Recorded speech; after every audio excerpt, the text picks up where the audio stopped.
Sun Tzu said, "In war, the general receives commands from the sovereign, assembles his army, and concentrates his forces. When in a complex country, do not encamp. In a country where high roads intersect, join hands with your allies. Do not linger in dangerously isolated positions. In war, the way is to avoid what is strong and to strike at what is weak. Therefore, divert your opponent's attention by offering him bait and then attack where he is unprepared.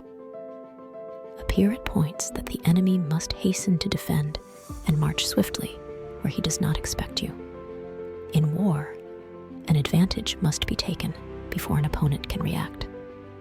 Thus, in war, the skillful strategist does not compete where he is firm, but where the opponent is weak. The ultimate goal in battle is not just to win, but to win with the least risk." Thanks for watching the video. Don't forget to subscribe to our channel for more insightful content on strategy and leadership.